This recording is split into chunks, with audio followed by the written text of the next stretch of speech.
What's up guys, Xbox Saxarchy back today with another video. Today we will finally be reading or talking about Halo Silent Storm, our next book in our Halo book journey. So let's just jump right into it.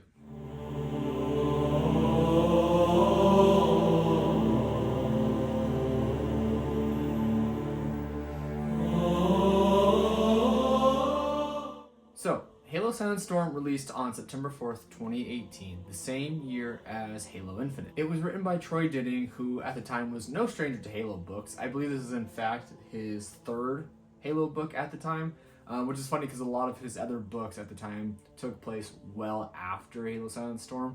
And you can see that with that he built a lot of characters who he introduced in things like Last Light and Retribution, and gave them more of a backstory in this book. And we'll get a little bit more into that, but we won't fully talk about those characters until their respective books later on. Now, this book would be known as basically the very first official A Master Chief story. Technically speaking, The Fall of Reach and books like First Strike as well as The Flood do take place with the Master Chief, so they could be well known as a Master Chief story. But as far as the actual subtitle goes, this is basically the first A Master Chief story. Now, let's take a look at the cover. I, for one, really enjoy this cover. And in fact, I'm a little disappointed when I think about this cover as well as its successor, which is Halo Oblivion's cover, because they're the only two books in the series that got like full-on hardcover releases. And there are covers that are just well designed, and the hardcover paper, or the cover itself, is very pretty in my opinion. Now, whether you like Halo 5's armor or not, you can definitely tell that with this armor that Chief is wearing on the cover is very much Halo 5-esque, which I do find to be a little interesting considering that the same time that they had released this book, they were also getting ready to reveal Halo Infinite, which obviously brings us back to the more Bungie era art style. But overall, I do think that this Cobalt armor that Chief wears is very interesting, and we'll talk a little bit more about it through the book. So let's just go ahead and jump in and talk about the book. The beginning of the book takes place on March 5th, 2526, just a few months after the events of Fall of Reach Section 1 and 2, which if you have not seen already, I did do a video separately, kind of like a primer episode for this video, where I talk about Sections 1 and 2 of Fall of Reach, which are basically just the boot camp years, from the moment Chief is kidnapped all the way up until Samuel 034, spoiler alert, dies, and that leaves a major impact on Chief's character, and we see more of that in this book than we have any other time throughout the books and or the games. Now, this book starts off with 12 Spartans, but those 12 Spartans include Blue Team, Green Team, and Gold Team. Blue Team, you don't need any introduction, but of course, if you do, that includes Master Chief himself, who still at this point is just a petty officer, Fred 104, Linda 058, and Kelly 087. Green and Gold Team are led by their respective leaders, such as Joshua 029 and Kurt 051, Kurt being a very important character later on. Some other notable Spartans that we get to see are Daisy 023, and I'm really excited that she's in this because you get to see a little bit more of who she is as a Spartan. And I think it fits her so well for what we've seen in Halo Legends. If you have not seen that short story in Halo Legends, definitely recommend watching that. Though you don't need to watch it in order to understand this story, as it takes place well before that one. But overall, these 12 Spartans are getting ready to do an EVA maneuver. Basically what their plan is to try and capture a Covenant vessel. And they're doing a tactic very similar to what Chief and the rest of his team did in Fall of Reach, where they basically go EVA in space, sneak aboard a Covenant vessel, and instead of trying to destroy it, their main objective is to try and steal it so they can bring it back to Oni. That way, Halsey's materials group, or Section 3, is able to study and reverse engineer it to help in the war. Now, like I said, John is still very much impacted by Samuel's death, and so when he's preparing for this mission, he's very anal about a lot of things with them, making sure that their armor's up to date, that everything is good to go, that they know the plan. At least 72 times does he go through the plan with them, and even they are getting a little annoyed, like, John, we know the plan, what's going on? He's like, just being prepared.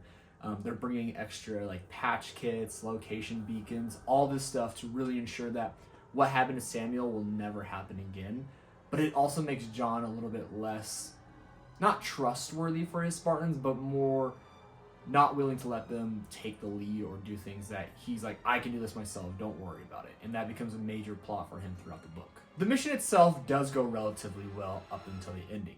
They go EVA, they sneak aboard a Covenant vessel, they get onto it.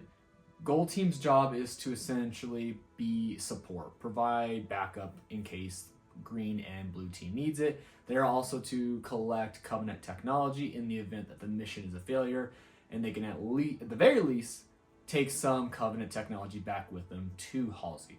Green Team is also yet another support to Blue Team. They will go through corridor to corridor, clearing out any sort of passageways that Blue Team misses, as Blue Team themselves basically gun it for the command deck so that way they can take control of the ship. And like I said, for the most part, the mission goes well up until while the Spartans are on Team Comm, which is like their own exclusive internal communications that only Halsey really has a connection to. Another squad of prowlers being the like stealth ships that the Spartans have been using to sneak aboard Covenant vessels, accidentally goes on to squad comm and basically broadcasts that the Spartans are on this ship, which alerts the Covenant and causes the whole mission to immediately go astray. Now, while heading up an anti-grav tube, a pair of grenades get thrown down the tube because the Covenant knows where the Spartans are. This essentially damages the tube, causing Kelly, Linda, and Fred to fall to the bottom of the tube, while John is able to get a hand on one of the maintenance ladders, climb to the top, and see that the shipmaster has essentially started a dead man switch, basically meaning that once he pulls his hand off this switch, the ship will detonate. Knowing this, he immediately orders Blue Team, Green Team, and Gold Team to get off the ship as quickly as possible, as he's also watching a bunch of other Covenant aliens such as elites, jackals, grunts, and all that try and run and make their way to escape pods. John believes he himself is able to essentially prevent this destruction from happening, though as he makes his way to the shipmaster's position, a pair of drones come out of nowhere and start attacking him, preventing him from essentially reaching the dead man switch before this elite shipmaster takes his hand off and detonates the ship, giving John just a little bit of time, narrowly, to make it to an escape pod and get off the ship. We then switch gears to about 2 days later. We are now following Sergeant Avery Johnson, who originally thought he was going to be joining up with an ODST battalion. However, he soon wakes up upon a different UNSC vessel that he wasn't supposed to be at, so he's very much groggy and confused as he's coming out of cryo chamber. Getting onto the ship, he is informed that he is aboard the UNSC Everest, which is the main flagship of Vice Admiral Preston J. Cole. And it's here we get a little bit more of a background of Cole's character. 20 years prior, he was just a captain, but was forced to retire when it was, discovered that his second wife at the time was in fact a major insurrectionist. Cole goes in retirement, but then is reactivated upon the arrival of the Covenant, where he becomes one of the main people to essentially start off the war effort and get everyone mobilized to fight against the Covenant. And now we obviously know he's a vice admiral, so he's very much a big player in the game.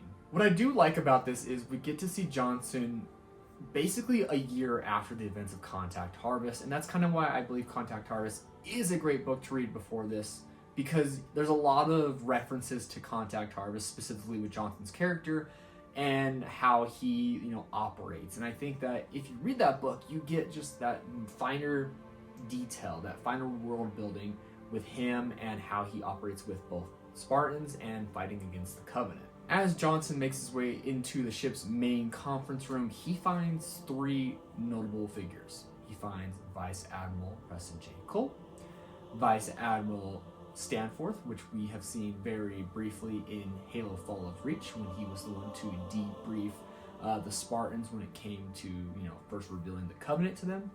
And of course, the one and only Dr. Catherine Elizabeth Halsey. The three are essentially arguing about what to do as far as the war effort. Halsey would much prefer them to start mobilizing better at their more strong point or planets.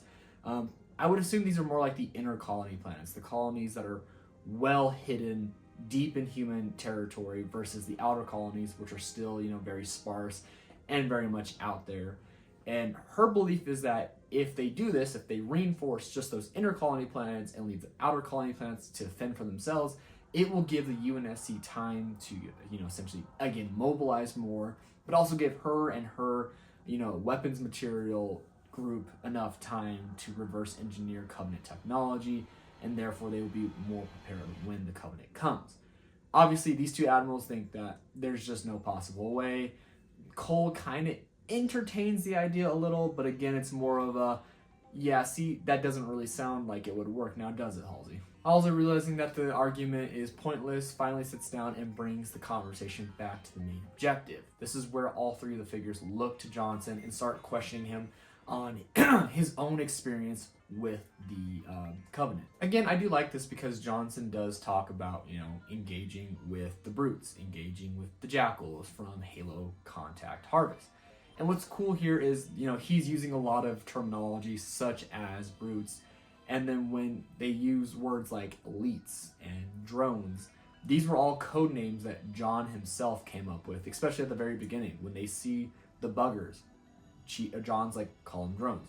When they see the Sangheli, John's like, let's just call them elites. It's kind of cool, but also kind of goofy at the same time to know that John is the whole reason that most of these species have their nicknames that we call them throughout the games. As Johnson is giving his spiel of what his interpretation of fighting these different species is like, he's starting to get the feeling that he's being recruited for a mission that he doesn't even sure he wants to do. And as he's doing so, the admirals essentially say, we're planning a mission, we just don't know what the mission is yet. We just want to get your feeling for everything first. But you should definitely join. And Johnson's thinking like, okay, yeah, give me some, ODSTs and I can make this happen. And they're like, cool. You're gonna get ODSTs, but not specifically you. In fact, we're thinking of attaching you to a 12-man group of Spartans. And this is where Johnson essentially gets like the full debrief of the Spartan 2 program. He's essentially told that like, hey, the Spartan 2 program succeeded where Orion 1, aka Spartan 1, the precursor to Spartan 2s, failed you. And for some reason, Johnson, even though he knows that he's talking to a Vice Admiral and Oni, and to a very specific scientist who obviously knows a lot enough to argue with two Vice Admirals, tries to sit there and go, oh, what is Orion 1? I've never heard, or not Orion 1, he just calls it Project Orion, but he's like, I've never heard of it. And everyone in the room's like, Doc, come on. Fries in the bag, bro. But overall, he's told that he will be attached to Spartans. He won't be in charge of them because he could never be their leader. Halsey essentially says so, saying that like John, she doesn't say his name specifically, but she does say that this Spartan is the person they look up to, and no one will ever be able to replace him. And that's very important for like a later part in this book as well. But after a while, they also tell Johnson that Colonel Crowther, or Marvin Crowther's ODSTs, aka the 21st Battalion, also known as the Black Daggers, will be a part of this mission as well. Johnson, recognizing that the Black Daggers are no joke, they are in fact one of the most experienced ODST battalions out there, still hesitant, but takes on the mission. About a day later, we see now we're aboard the UNSC Vanishing Point, a stealth cruiser. And we get to see Vice Admiral Preston Cole basically talk with all of these groups that will be a part of this mission. We have John and Halsey, who represent the Spartans / Oni. We have Colonel Marvin Crowthers, who again is in command of the 21st Battalion Black Dagger ODSTs. We meet Halima Ascot, who is essentially the commander of these Prowlers and who will eventually become the commander of Task Force Yama, aka the main name of this task force going on this mission. It's here that we get to see what would be called Operation Silent Storm, and what this mission is basically they're going to be sending all these battalions, or this task force, into EVA moments, boarding Covenant ships within a fleet. So not just finding one Covenant ship, but going into a full-on fleet, boarding ship to ship, and detonating these nukes so that way they can take out a whole fleet of Covenant. Both Ascot and Crowthers see this as very reckless and very much impossible, while John's like, yeah, that sounds good, let's do this, because he's done it twice now. This is where Halsey essentially tells Cole, like, John should be in charge of this mission because he believes in it. You should put him in charge. But John knows that he's just a Spartan, and even though, yes, his Spartans are well-trained, well-equipped, they don't have the same experience and connection to the Black Daggers. that Colonel Crowthers has. And so he defers command to Crowther. And for the most part, everyone agrees with John's assessment, besides Halsey, of course. We learn that the Covenant is currently glassing a planet, and that the likely next target is going to be the planet of Biko. And so the plan is to have the task force, essentially get there first and then ambush the Covenant when they arrive. This is then where Preston Cole gives off the chain of command.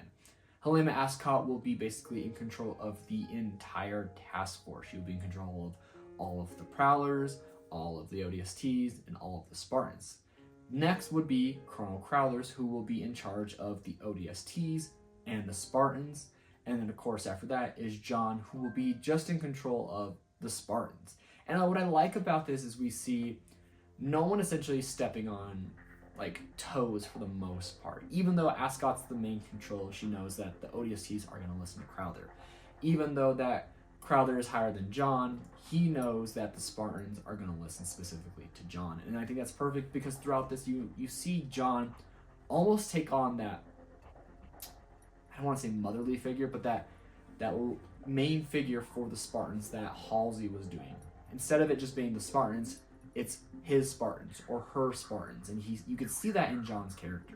And then likewise, we see that Johnson is going to be attached to the Spartans, more of an advisory role to really help the Spartans grow into this position, because again, they've only technically been on the main lines for about a year now, and technically they've only really done mainline missions against the Covenant since November, which was only a few months prior to this book.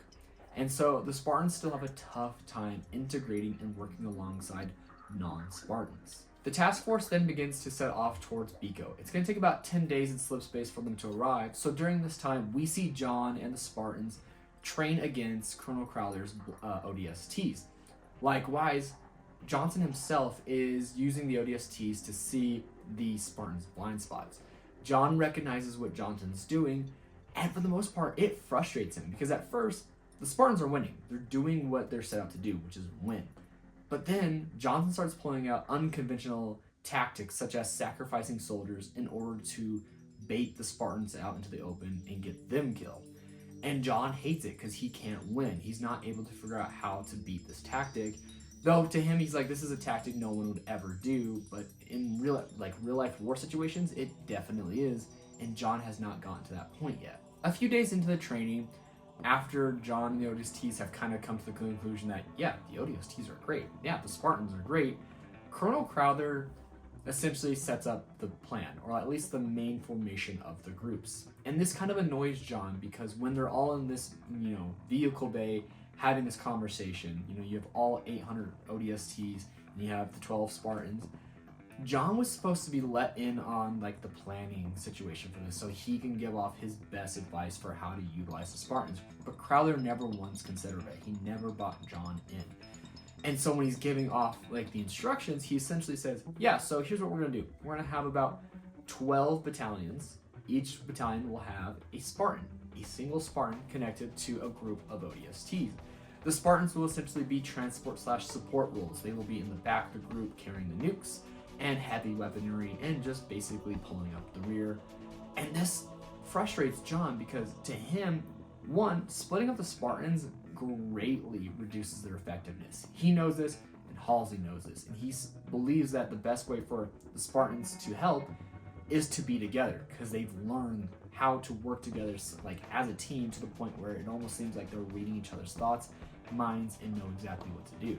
Splitting them up prevents them from being able to do that. Likewise, the Spartans were kind of trained to be more in action, at the front lines, take initiative. So being in the back, carrying the nuke, prevents them from being able to support to the point of basically being the shield of, the non-Spartans. So again, we're seeing John being frustrated that none of these, this information was taken into account, was never even asked by John. This essentially leads Johnson to kind of whispering to John, saying hey, you need to speak out right now. If you don't believe in this plan, you need to speak out now. And John's like, no, he's in command. I'll speak to him later, and less confrontational and in front of everyone. But as that's happening, Crowther comes over and says, I can hear you talking. What's going on?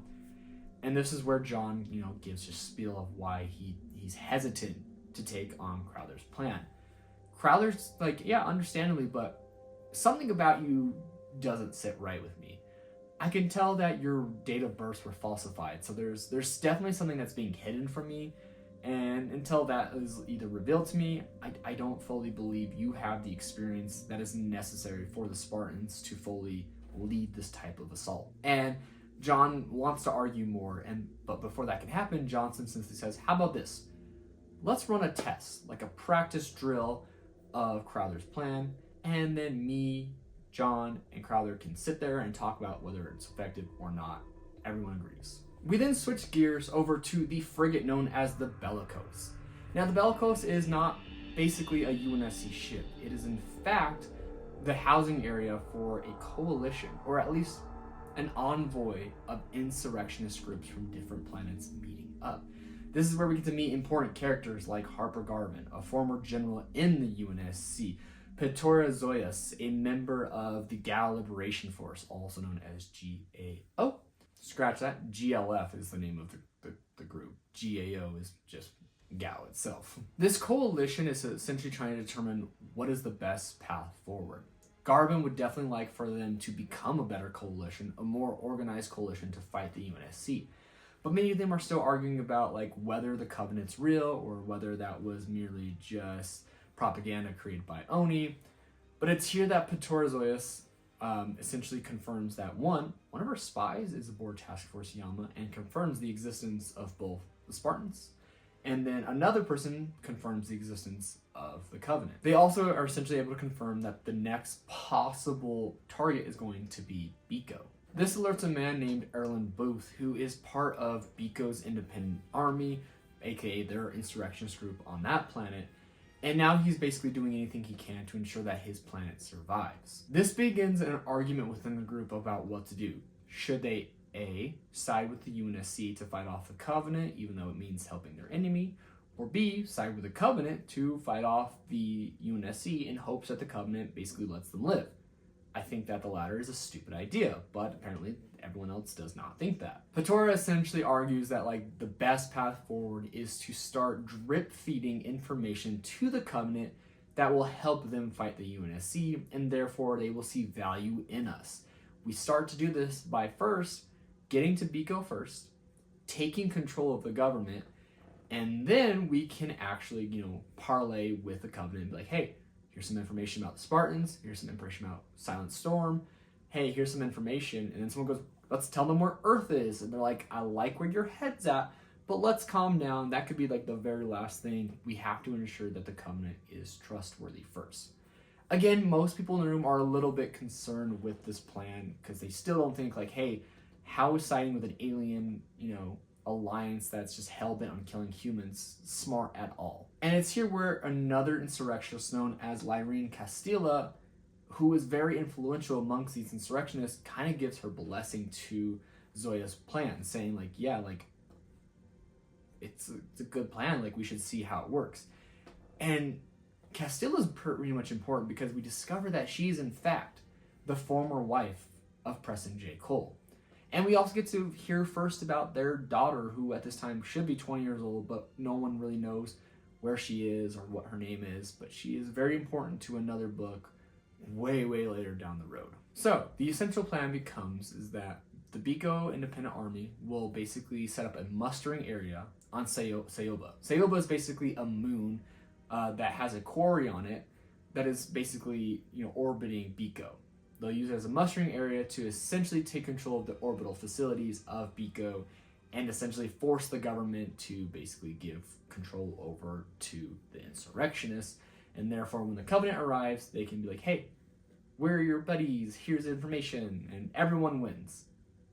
Pause. On the 10th and final day of the journey to Biko, the Spartans and the rest of Task Force Yama arrive to Sayoba, where they're also going to be using Sayoba as their training / preparation area for when the Covenant arrives, not realizing that the insurrectionists are also there preparing. They begin to execute, Crowther's version of the plan, where, Chief is the only one on his prowler with a bunch of ODSTs as well as Johnson. Before they can be deployed on this, training mission, the flight commander of this specific prowler asks to speak to John privately. His name is Hector Nieto. And Hector essentially says, hey, that comms issue where, back on Netherop at the very beginning of the book, when you guys, were actually discovered on that Covenant ship, that was one of my crew's fault. Terribly sorry. We've already given them disciplinary action. I hope you can accept my apology. John accepts it. And then Nieto switches gears really quick because he's like, yo, it's crazy, like, how much you guys done at the age of 15. And John's like, 15? What? And Nieto essentially says that he has an ODST buddy that used to train against these kid commandos that, like, would constantly beat his men up pretty well. And based off, when that happened and the time that they're at right now, that would mean that these kids are now 15 years old, and it just sounds like it could be John and his Spartans. John's been trained on a lot of things. Lying is not one of them. So when he tries to deny it, it pretty much just confirms it to Nieto, who quickly goes, how long have you been doing this? How are you trained? Like, he starts asking really, like, confidential questions that if I were John, I'd be like, yeah, bro, you're under arrest. But John's just kind of, like, struck. Like, he doesn't know what to do. And then Nieto goes, oh, I'm sorry, John. I've made you uncomfortable. So sorry. Anyways, it's wrong what Colonel Crowther is doing to you and your Spartans. You guys are a great asset. We should fully utilize your guys' talents. And Johnny immediately goes, oh, thanks, man. Yeah, I agree. Like, you're good people. And for me, it's like, it's such a weird part for John to go 1 minute from being like, holy hell, how do you know about, like, our background, to you're a great person. It just, that was the one part of the writing with John I did not like personally. Anyways, on their way down towards the moon, they start to open up, or as they're making their way down, they immediately get alerted that the insurrectionists are in fact on this moon, and that the whole planet's going to switch from, basically a training situation to ensuring that they can capture and prevent the insurrectionists from getting a transmission off the moon asking for backup. What we learn about basically this staging area is there's this mountain slope. Now, Sayoba, again, is an ice core moon, and this essentially means that it has moon gravity, so it's not them floating everywhere, but if they jump, they'll be up in the air for a lot longer than they would if they jumped on Earth. Likewise, it's very snowy. They've used essentially this mass driver that has these tubes that run along down the length of this mountain. Ice was loaded into these tubes and then shot up through the mass driver and into the exosphere, where a ship would intersect, grab the ice, take it to Biko, and then that ice was essentially used as rain up until a century ago, when the planet developed its own humid climate and could therefore make its own rain.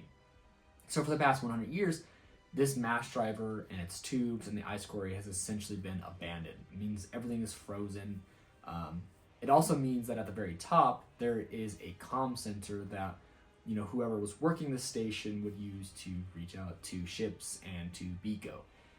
It's pretty much damaged, but, the insurrectionists are trying to repair it, and that's something that this group needs to prevent. As the doors open, as the ship comes down, though, they are immediately taken fire by M41 light anti-aircraft ammunition, which shreds through a bunch of ODSTs. John decides to take the initiative and go to the front of the vehicle bay, essentially breaking his position, looking out and realizing that there are 4 bunkers with these anti-aircraft guns. And even though to the platoon leader, Nellie Ham, who says John needs to get back into his position, John pretty much, becomes an insubordinate and jumps out and uses a Spanker rocket launcher to fire on these bunkers. He is successful because once he gets down there, it gives those prowlers enough time to make another run and land and, exfil all of the soldiers. Nellie Ham is obviously not pleased with John because he disobeyed direct orders, but in the moment, as she's basically, berating John, another captain comes up and says, yo, Lieutenant Ham, good thinking deploying the Spartans. You saved a lot of ODSTs. And she's kind of more starstruck, doesn't really know what to do, but no one really rejects, his premise, or, she just essentially accepts credit. It's here that John, when he was coming down, noticed that there was a heavy convoy heading up the slopes of the mountains, and they also have heavy weapons, munitions, and that they have to get up to the top of this mountain before that convoy can, because they are the ones going to repair the comm center. Ham essentially says, okay, here's what we'll do. You and your Spartans, because obviously I've seen you guys are going to work well together. You go up those ice tubes and you beat them to the top, while my team and the rest of the task force stays down here and basically acts as a diversion. With those, anti-aircraft tanks going around, we cannot have prowlers coming in and out because, it would be a bad idea, and therefore we won't have any air support. John likes the plan, so him and blue team start to make their way to these tubes. Now, the tubes are actually full with ice, not to the point where it's impossible, but it's very difficult, especially given the bulk of the Spartans and their Mjolnir armor. It works for the most part. John, Kelly, and Fred make their way up the tubes using their thrusters, constantly hitting into ice, having to break it, while Linda remains at the bottom, basically acting as a overwatch for the Spartans. As the Spartans are making their way up, Linda notifies them that something weird's going on at the top of the mountain. She can't see much because of all of the smoke from the firing, all of the evaporated snow from the heat of the fires, but she can tell at the very least there's a lot of fire going on at the top of the mountain. John and Fred and Linda or Kelly decide to basically make a hole in the tube so they can get a better look on outside, and come to see a prowler dropping off black daggers at the top of the mountain. The black daggers take out the convoy and then are already at the top at the comm center, destroying everything so that way the insurrectionists can't use it. John and the rest of the team make it to the top and see Lieutenant Ham, who basically smirks at John, and John is pissed because he discovers that in fact she lied to him and that they were the diversion, and while Ham and the Black Daggers were the one actually taking out the comm center. She pretty much says, should have listened to orders to begin with, and it's this beginning of an annoyance for John. Before we can learn what happens next for John, we switch gears over to Nazat Kvarasi, who is the fleet master of the Fleet of Inexorable Obedience. I'm putting the name here because I totally just butchered all of that. He is aboard his assault carrier known as Pious Rampage. Nazat is a very interesting character because they're essentially on this planet glassing it. And while he's glassing it, Nazat kind of has this internal disgust for glassing. He thinks that the way of doing this is, dishonorable and quite sickening. But he does it because it's what the journey calls for. While he's viewing this, a minor minister of Artifact Survey, who we will be calling Survey, a Sanshayun, basically says, "You're doing great, good job, woo." The Survey, we can see, is very much a political character. He will do anything to find favor in the hierarchy so he can move up in the ranks of the government of the Sanshayun. But he's also quite bored on this ship. He doesn't think what he's doing out here is important, and so he pretty much looks to Nazat and says, "Is there any way to speed all this up?" And Nazat's well, we could bombard the planet's shield volcano, and that would cause it to erupt, and therefore fill the entire atmosphere with ash and kill everything. And Survey goes, "Yeah, do that. That sounds good." And again, you see an annoyance for the Sanshayun by Nazat, but he does it because, one, the Sanshayun are essentially the prophets and therefore almost in control, but you can tell that for Survey, he believes himself to be this all-important actor on this ship. He's in charge of everyone, whereas Nazat and a lot of the other elites look at him with annoyance. While this is happening, a silent shadow comes aboard, and at first this gives Nazat a little bit of a queasy stomach because he's expecting to be killed, but it comes to find something else out. The silent shadow is known as Tel Zatule. Zatule is essentially a silent shadow who goes to human planets, hides, and observes their prey before the Covenant comes and destroys them. They're looking for foreigner artifacts so that way they can determine if they're going to glass a planet or not. And while he was on one of these observations, he noticed a human must have known where they were at because he walks by and essentially drops something within a certain distance of the silent shadow. The silent shadows, aka Zatulai, brings it to Nazat, says, "This is what we found." It's a message that basically contains General Garvin explaining who they are, the insurrectionists, what they want, ally with the Covenant, what they have to offer. Here's information about Spartans, and here's information about their current operation known as Silent Storm. I'm sure you've been missing 2 ships. These Spartans are the reasons that they were destroyed. And this is where we learn that 2 of the ships that we see in both Fall of Reach, when Sam dies blowing one up, and the ship at the very beginning of the book that John and the Spartans board were all ships that were once part of this fleet, and Nizat's been wondering what happened to those ships, and now he's getting like that information. Survey himself doesn't see the value in this, and he kind of tells Nizat to ignore it, but both Nizat and Zatulai want to try and go ahead and see like what they can get out of these human traders, as they call them. And so Survey's like, fine, go ahead and do it, but if their information ends up being wrong, or if they run out of information, kill them. Like, there's no ever consideration for maybe we should ally with these humans. It's just use them until they're no longer useful.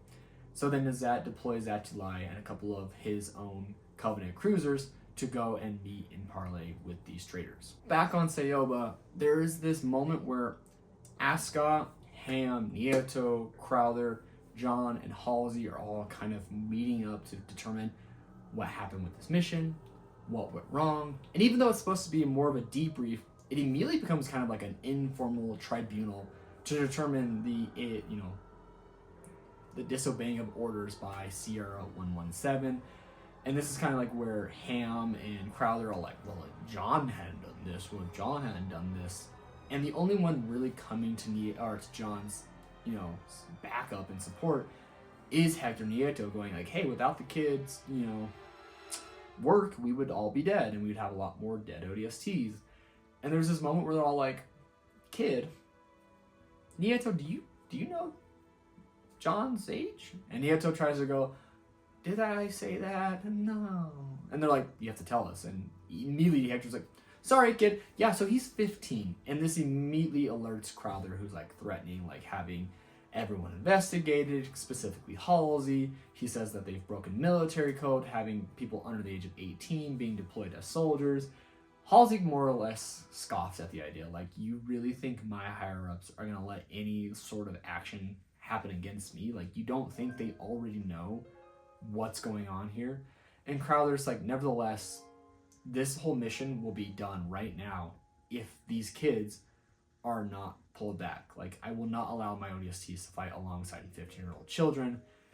And even though John's trying to like defend himself, even Ascot, who turns out to be Oni, obviously didn't know this information as well, pretty much says, yeah, John, sorry, up until for now you guys are done. Like, I cannot in good conscience send children into battle. And Halsey again wants to say, like, they're not children, like, get that out of your head. But no one's gonna listen to them. So then, of course, after the big revelation comes out, then they actually start talking about the importance of what happened, which is, how did they know we were coming? Even though everyone's arguing and can't figure out, John, being as intelligent as he is, essentially goes, guys, they weren't ready for us. They were preparing for something else. They were preparing to meet someone else, and they were preparing to do something else. And this is kind of like where everyone comes to the conclusion that, maybe they were getting ready to take control of the government, and maybe they were going to possibly ally with someone. But before they can get too much into the meat and potatoes of the mission, they're all alerted to a Covenant flotilla, 5 Covenant cruisers arriving soon. So everyone gets deployed, and John says, please, for the love of God, let my Spartans help. This is what we were trained and designed to do. Crowther says, I can't not do that. Like, you did good work, even though you disobeyed orders. I've seen how well your Spartans work, but you're still kids. I can't do this. But we did capture a lot of insurrectionist prisoners. I'm going to let your Spartans be deployed to guard them and get them to a transport vehicle to get them off planet. We then again switch gears back over to Zatulai, who's aboard one of these Covenant cruisers. We learn that this flotilla, these 5 cruisers, are actually part of the Blood Stars, which are like a very elite force within the Covenant. They're almost basically like their version of the ODSTs, not the dropping part, but being like the very elite, the best of the best, if you will. While Zatulai is viewing out of the Corvette looking on Sayoba, he sees he sees human ships coming out in orbit and then disappearing. And he's annoyed because no one on the ship seems to be noticing. Not even like the radar readers who are supposed to be monitoring these types of things. So he goes and he starts berating one of these readers, saying like, why are you not like alerting us to these ships? And this reader's like, what ship, my guy? Like, there's nothing on the radar. And that's when Again, for Zatulai, they're expecting to go and meet with traders. So seeing ships disappear like this is not what he was expecting. And he comes to realize, like, these are stealth craft. We're under attack. Start firing on the moon. You're probably going to hopefully hit a ship, even though we can't see them. But we got to do this, and I want to capture one of those ships and hopefully kill the Spartans. And so they begin to open fire. Just a little bit before that, though, we switch over to John and the rest of the Spartans who are loading these humans onto this transport, the insurrectionist prisoners. During this, John, again, being around as many generals and admirals can tell by the way someone walks and holds himself if they're a high-ranking officer. And that's when he notices Garvin, this former general of the UNSC, walking with his insurrectionist people. John calls the person out, and Batora tries to be like, no, you can't have him. But then Garvin's like, there's no fighting these guys. Like, just stand down, don't worry. And it's here that, like, Garvin has, like, a brief conversation with John. But before they could really talk about anything crazy, that's when Helena Ascot's own prowler, the Starry Night, is shot down by the Covenant, and it lands somewhere on Sayoba. All the other prowlers and ships are too busy fighting the Covenant to go and search and rescue. So John, taking once again the initiative and basically disobeying orders, decides that the best thing to do is to tell just the ship that's loading these transports just to get out of there with the rest of the prisoners, while him and the Spartans go and try and find the Starry Night. Leaving the transport, the Spartans make their way over to where the Starry Night has crash landed on the moon. Though they come to find out that this ship has crash landed on top of a mountain slope that is kind of almost hovering on an avalanche. They notice, though, that one of these corvettes has also found the Starry Night. And so Chief and the rest of the Spartans make their way to the base of the mountain, and in order to keep the Covenant from being able to get onto this ship, John uses a grenade launcher on an assault rifle, why have we not gotten this in game, to essentially trigger the avalanche, pulling the Starry Night down the mountain and towards the Spartans. But it also kind of is a problem because it makes the Spartans get buried underneath a mountain of snow. The mission quickly goes from search and rescue to asset denial, but it works out relatively well because once the avalanche is done, Blue Team, for the most part, Fred, Linda, and Kelly, were not buried, or at least weren't as buried as the rest of the Spartans were. All the Spartans survive, though many are injured. John is buried for a few moments, but is able to escape eventually. But he essentially orders Fred and the rest of Blue Team to board the ship, find any survivors they can, and prime the nuke aboard the Starry Night so that way they can ensure that the Covenant does not capture the ship, especially with any information regarding Earth, or Operation Silent Storm, or even just information about the Prowler itself.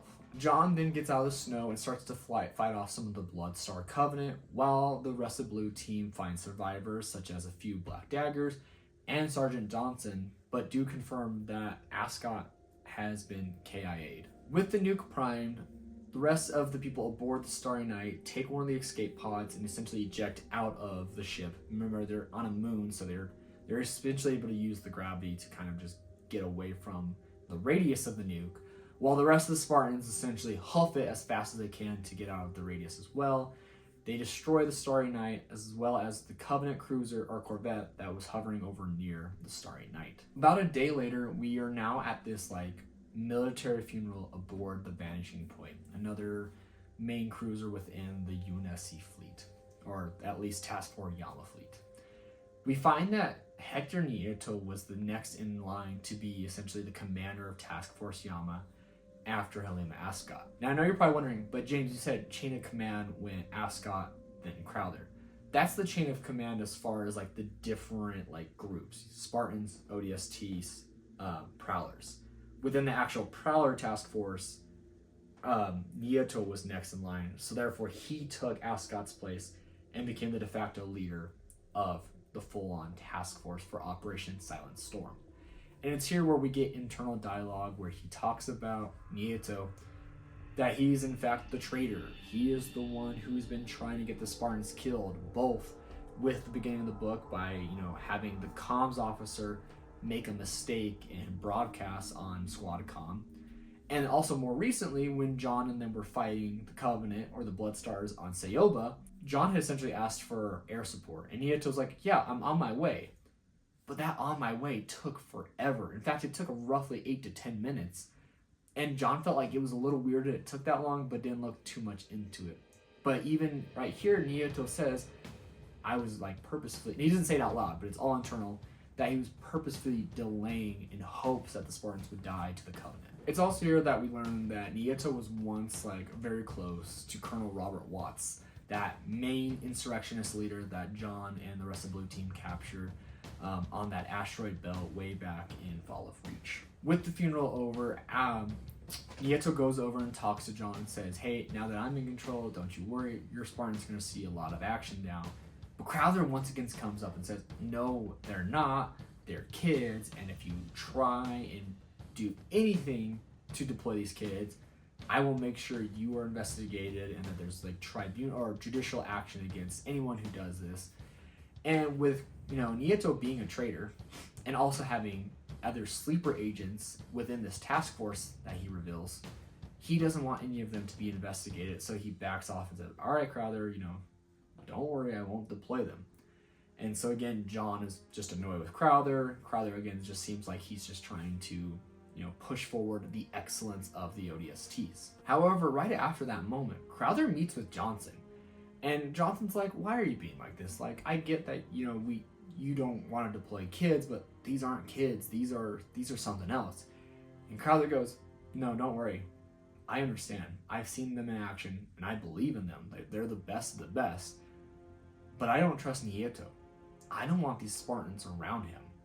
I want you and the rest of the Spartans to go to Etlin, another planet that the Covenant just recently attacked, aka the planet that they bombarded the volcano on. Go there because they have a few support skimmers. These are ships that essentially are like acting as like support, bringing weapons and munitions and all this other stuff, medical supplies, to the main fleet when they're done attacking Biko. We learned that the Covenant will attack a planet, leave a few ships to essentially just act as support for when the main fleet needs them. So he sends Johnson and the Spartans to go on this mission. At first, the Spartans were hesitant to take on this mission, even after Johnson reveals to them, like, hey, like, we can't trust Nieto.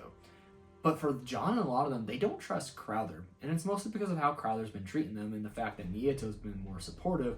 But Johnson's like, you guys gotta look more into, like, the main details. Like, look at how Nieto's been. Look at how he delayed to help you. And most of the Spartans start to see, like, okay, that makes sense. But John is still very reluctant. But they also see that the Covenant, when they are attacking or fighting with Task Force Yama, are very in tight formations, which is essentially preventing the task force from committing to Operation Silent Storm. They cannot sneak aboard any of the ships. This means someone told them about Operation Silent Storm, and that someone would have to be within Task Force Yama. It's also revealed here that that transport ship that the Spartans were sent to originally guard and defend never made it to Biko. And in fact, it was never destroyed. It just disappeared with all those insurrectionist prisoners. So John reluctantly takes on the mission. Now, if you're wondering what happened to that transport with the insurrectionist prisoners, you don't have to wait too long. We immediately get to see that Zatulai and two brutes, Castor and Orson, who are very important characters to later Troy Denning books, accompany Zatulai onto this transport. Not to be guards, but just to intimidate the humans.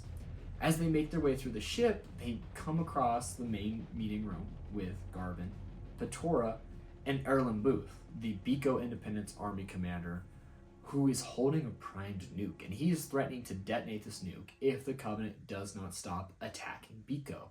Not realizing that Zatulai has zero control over what the fleet does, Zatulai is able to very quickly and easily swipe the nuke from Booth and bang him on the head with it, which is so funny and yet so cool. Petora and Garvin come over, disarm the nuke, and then offer it, as well as information about the Milner armor, to Zatulai and the Covenant. And again, they're trying to reinforce, like, hey, we are not the ones who attacked you. We were ambushed by the UNSC. It was them. We really hope to, again, we can have this allyship. We will supply any information we can to help you if you will help us. Without really ever saying a word, Zatulai agrees. And they're like, okay, so how should we contact you? And Zatulai takes Batora with him and doesn't say anything, but essentially is saying, like, she will be, like, our connection. She will reach out to you when whatever. We then switch over to a few days later onto the UNSC vanishing point. We are now over the planet of Etlin, which is the same planet again that Nizat and them attacked earlier in the book. It's here that John and the rest of his Spartans are preparing to once again go EVA and plant a nuke on these skimmers, these little support vehicles, to ensure that this little support group is not around to help out the main fleet. Now, the reason they're doing this is one, to prevent any support to the main fleet, but two, because when the Starry Night was nuked and it destroyed that Covenant cruiser or corvette, we essentially learned that they scavenged the ship for a brief moment and found basically like a location beacon. My apologies, a star chart. And the star chart reveals a lot of locations, but more specifically, it shows off the possible location of like a main supply depot. Basically this area in which all of the supplies and resources that a fleet would need in order to go on these attacks throughout a certain part of the galaxy can go back to and resupply it. And Halsey wants to find it, but the only way to do that is to destroy these skimmers, which would trigger the main depot to send more ships out to help out the main fleet. Therefore, using highly advanced mathematical equations, she can determine the exact location of this supply depot. But before they can do that, they have to destroy this, smaller support. The mission for the most part goes relatively well. We do see that they're able to take prior captured Banshees and basically sneak into a group of Banshees and act like, oh, we were just part of the crew, don't worry about it. And they're like, oh, we were also damaged, so we can't speak, so we can do little wing tilts to show that we acknowledge, but we cannot communicate. And for the most part, it works up until the point that a nuke that green/gold team set off in the distance to kind of be a distraction imped the Banshees. And so now the Banshees are useless. So the Spartans, including Johnson, go EVA. Now the plan is to have John, Kelly, and Fred to essentially go towards these three different skimmers, plant the nukes, and get off, while Johnson and Linda use snipers or stanchion snipers to act as like cover for them. John would prefer it to have Johnson protect Kelly and Linda protect Fred, but no one protect him. He just wants to make sure that his two other Spartans, Fred and Kelly, are safe. But Johnson says, this is dumb, I need to protect you. Linda's like, I can cover both Linda or Kelly and Fred, like I'm that good. And John tries to tell him no, but Linda doesn't listen and tells Johnson to cover John. And this angers John, but Johnson himself says, John, you need to quit being a hero. Like, we're here to help you. Cut the bullshit. Overall, the plan is a success. They're able to plant the nukes and get away and destroy this small supply depot. And this triggers the main depot to start, sending out supplies and allowing Halsey to figure out where exactly the main supply depot is. We then switch back to Nizat, who is giving orders to Glass Biko, and he's very much angered with Zatulai and a lot of things going on because he feels like that they've been betrayed, that they're chasing ghosts, that things are not going their way. And even Survey's like, I told you so, I told you so, I told you so. And it's like constantly like, there's so many times where Nizat wants to kill Survey because he's just so annoyed and done with him. But ultimately, Zatulai comes up and says like, we've gotten a lot of information. Also, where are the humans? And Nizat's like, they just randomly left. And that's when Zatulai goes, oh, forgot to tell you, they have a star chart. I think I know where they're going. And for some reason, Survey's like, they're going to High Charity? We gotta get to High Charity right now so we can defend the main city. And both Nizat and Zatulai look at Survey like, they're not going to High Charity because one, going to High Charity would be stupid with this small fleet. Like, have you seen our fleet is but a fraction of the main fleet protecting High Charity. Us going there will do nothing.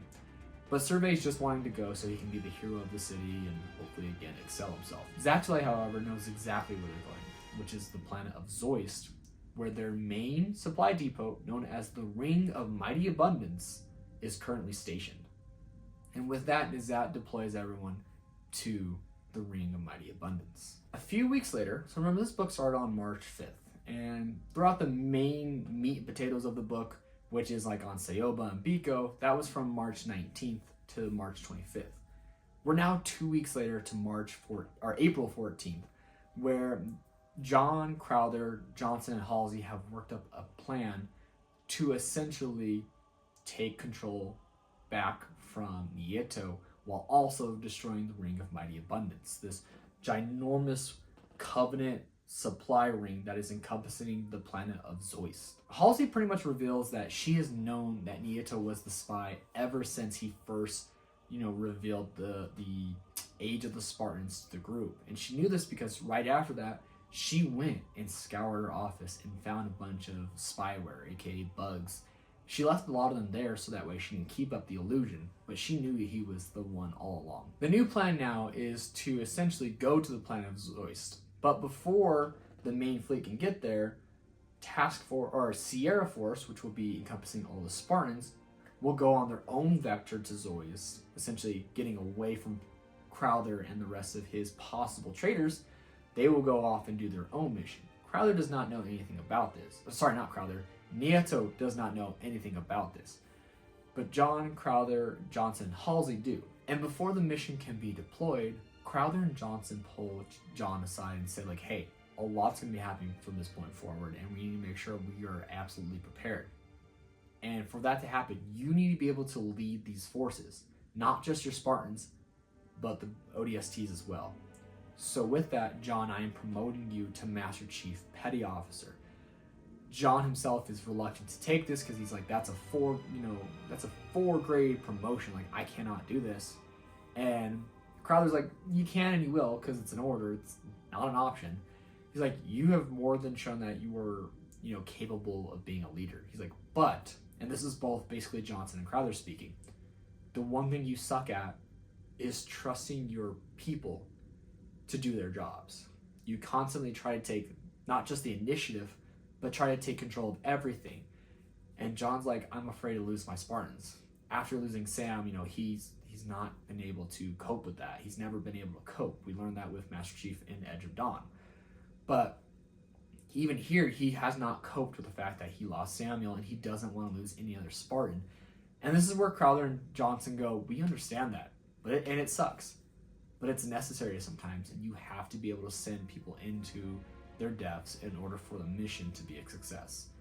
So you need to be able to do that, Master Chief. With this, the main task force Yama go off to their vector, and when they get there, they wait for Sierra Force to show up. But before Sierra Force's flight commander can essentially lead the Prowlers to where the main task force is, Master Chief comes up and says, hold, I have a message from Colonel Crowther that you need to see. John essentially shows the Prowler commander Esme Gwait this message where Crowther says, like, hey, we have learned that Nieto is not who he says he is. He's compromised the mission. You need to start listening to the Master Chief. Please do this if you trust me and all of, actual UNSC. Gwait is pretty much hesitant at first, but ultimately she sees the Master Chief insignia. She knows that Crowther has put a lot of faith and trust in John, and therefore she follows John to this new vector. We then switch over to the Ghost Song, aka Commander Nieto's Prowler.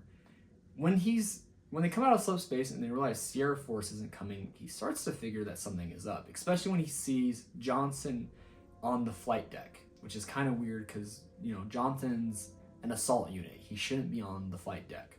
But he's hovering kind of near Crowther. Not knowing what to do, Nieto says, well, the only thing I can do is to try and make sure that wherever the Spartans are, they are also seen and killed. So he commands his comm officer to send out a burst transmission. And when they ask where, he says, just broadcast it live. This would essentially cause any sort of ship within a certain radius to start transmitting like this burst of transmission coming from the Ghost Song. Crowley recognizes that this would be reckless and would, cause the entire task force to be discovered and killed, goes to relieve Nieto of command as they originally planned. But before Crowther can do anything, he is immediately shot in the head by one of the officers on the flight deck. And Johnson doesn't even have time to react. And when he does, he starts shooting at both Nieto's command chair and also the other officer that shot at Crowther. But unfortunately, in that moment, everyone within this flight deck starts shooting at Johnson. And that's when he realizes, holy crap, everyone on this ship, or at least on this flight deck, is a traitor. His armor is able to take most of the brunt of the shots and gives him enough time to escape, where he meets up with Captain Nellie Ham, and we find out that she's definitely not a traitor, and most of the Black Daggers aren't. It's actually comprised of the Prowler unit, those on the flight deck with Nieto. So they plan to storm and breach the flight deck and take control of the Prowler, but before they can do that, Nieto had ordered them to start vacuuming the ship, basically opening up passageways that would lead them into space, pulling everyone out. And it does. It pulls pretty much all the ODSTs, including Johnson and Ham, into space. Luckily enough, their suits were buttoned up and ready, so they're essentially just EVA, alive, but only have 90 minutes of air. Johnson, realizing that Nieto's going to put the Spartans in danger, decides to activate his locator beacon, which would send out, again, another signal, but a signal pointing towards Johnson and Nieto that would bring the Covenant in their direction, thereby causing a diversion for the rest of the Spartans and Sierra Force to make their approach. This plan works because John and the rest of Sierra Force see that the Covenant is now diverted toward another location, and they also see, obviously, the beacon being activated. And at first they're like, Master Chief, should we go save them? And John realizes that Johnson would not want this. He made them a diversion on purpose. And so reluctantly, John says, no, ignore it, we continue the mission. Now, the original mission was for them to, once again, go EVA, sneak aboard the Ring of Mighty Abundance, and begin nuking all 10 stations that are connected throughout this ring. However, once again, knowing the Operation Silent Storm, the Covenant has created almost impossible barrier around each of these stations, preventing the Spartans from committing to Operation Silent Storm. So John decides on another plan, which is to land on this planet, the planet of Zeus. There seems to be space elevators connected from the planet to the Ring of Mighty Abundance, also connected to these weird alien cities that we assume are Covenant. We'll go down there, fight our way to the space elevator, and get up. For the most part, that plan works out well, besides the fact that Gold Team's Prowler takes on too much firepower, has to retreat. Green Team's Prowler actually goes down, but we learn that the Spartans did survive, and only really John and his blue team are able to make it down to the planet and into the city. So now we have blue team and a 32, I believe, task force of ODSTs finding their way to the space elevator. They're able to make their way to it, but lose one of the Marines and utilize his nuke and set a 40-minute timer to destroy this city, just to prevent the Covenant from doing anything else with it. Again, they pretty much assume that this city is Covenant made. Back on the Pious Rampage, Nazat is concerned. He's frustrated with everything going on. He feels like he's made a strategical error when it comes to the humans. So he summons Zatulai back to the ship where he can be like, what is going on? What are we doing? Like, you need to help me here. And Survey once again is like, don't you so. And again, like, everyone's rolling their eyes and wants to kill this San Shayun. When Nazat learns what the humans have done, he's pretty much like, oh, okay, so they're gonna land, take the space elevator, and get onto the Ring of Mighty Abundance. Zatulai, you need to get there before them and kill these humans. Whereas Survey's like, well, why not just reverse the space elevator so they can't go up? And both Nazat and Zatulai look at Survey like, dude, are you crazy? There's Forerunner technology down there. Like, that's just gonna lead them to basically all of these holy relics. And so they pretty much ignore Survey and go through with the original plan. As John, the blue team, and the ODCs are making their way up the space elevator, John becomes a bit concerned with that nuke they set off, because the space elevator is taking a lot of time for them to get from the bottom of the planet up to the Ring of Mighty Abundance. In fact, by the time they even reach the top and into the ring, they only have about 20 seconds till the nuke goes off, and John does not want to be around this space elevator when it does go off. After a brief firefight, most of the Spartans, actually all of the Spartans and most of the OSTs are able to get clear of the space elevator's like main port that would go back down before the nuke goes off. It causes like a decompression of the space elevator, pulling things down. A few of the ODSTs go down, which John again blames himself, but tries to tell himself like he's got to keep moving forward, like he has to trust in his people. The plan then becomes for Blue Team to essentially go through these like transport tubes that connect all of these facilities in this ring. In each facility, Blue Team will essentially clear out the Covenant while an ODST task force is behind them and will go through each one and plant the bombs. Now, Blue Team isn't sitting there and taking out every single Covenant because that would take up too much time, but they're taking out most of it to allow the Black Daggers to come in, take out a few of the stragglers, and plant the nukes. And for the most part, this plan's working out, but they are losing ODSTs for every like facility they go through. By the 6th facility that they've destroyed, Blue Team has lost its entire Black Force daggers. There are no more ODSTs. Fortunately, they discovered that Green Team did make their way up the space elevator, or at least a different space elevator, also bombing another city on the planet, and have also now bombed 3 of the facilities. That means 9 of the 10 facilities on this ring have been destroyed, and now that leaves just one more for them to attack. This last station is also connected to a supercarrier being constructed. We find out that this is known as the Hammer of Faith. The Spartans essentially land in a fabrication barn, this little facility that fabricates materials for the supercarrier. Their plan is to essentially plant nukes near a gravity lift that will lead up into the supercarrier and destroy it and the facility, and therefore the very last of the facilities on the ring. Now, that part of the plan goes pretty much well, and they're able to plant the nukes, and now for John, he's ordering Blue Team to make their escape to Banshees to get off the ship. Before they can do that, though, they are intersected by 2 elites, one a Bloodstar and the other a Silent Shadow. And in this fight, John is able to relatively easily dispatch the Bloodstar elite, while the other Silent Shadow, aka Zatulai, puts up a lot more of a fight. And for the most part, he almost wins. He almost beheads Chief.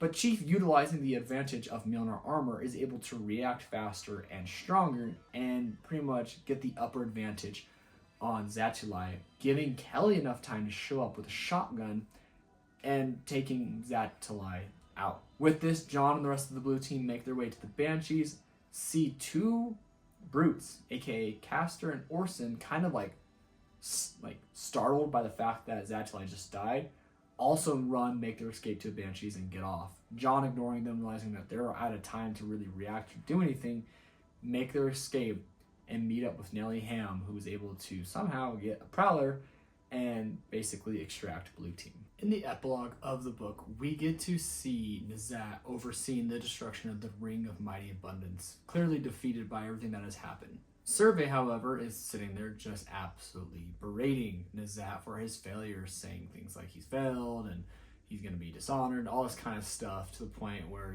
N'Zat's just, he's not really listening, because at this point he's just done, he's tired. He still clearly just wants to kill Survey, but doesn't take any sort of action. But as this is going on, everyone's kind of looking at Survey like, what did the hierarchs expect would happen when you start a war? Did you expect the humans just to lay down and just take it? No, they're gonna fight back. They're gonna be a problem. That is what war is. And Survey pretty much just said no, this is not how it's supposed to be, because we are the Covenant. We're all superior. We're chosen by the gods. All this kind of stuff.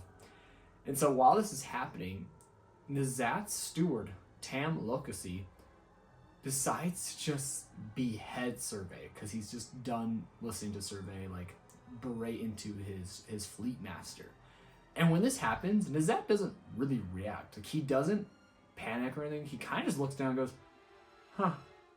been wanting to do that all day. Anyways, we'll just tell the hierarchs that he died fighting for the faith. Good, hoorah, good for him. And Tam's like, well, you can't do that for me. I would never ask that of you. And N'Zat goes, there's nothing more to discuss. That's what's going to happen. Let's move on. And that's pretty much the storyline with N'Zat as far as this book goes. We also do get to have confirmation from N'Zat that the two cities that the Spartans destroyed on the planet of Zoist were actually just 2 of 10 Forerunner cities on this planet. And it's pretty much why the whole planet was saved from being glassed, and it's why it's also been used as like their main weapons depot, because it holds these artifacts. We don't get too much about the actual cities in this book. I'm not quite sure if we ever do in the future books. I'll have to go back and, obviously get to that point and let you know. But for the most part, we just know that 2 Forerunner cities have been destroyed, and without humanity even realizing that they were on Forerunner cities. Now, speaking of humanity, we go back over to the Night Watch, which is Captain Nellie Ham's prowler. And on this ship, they are all, when I say all, I mean Chief and Blue Team and the Spartans and Johnson, all watching from like a viewport of the, ring of mighty abundance fall apart, collapse, fall into orbit, collide with one another.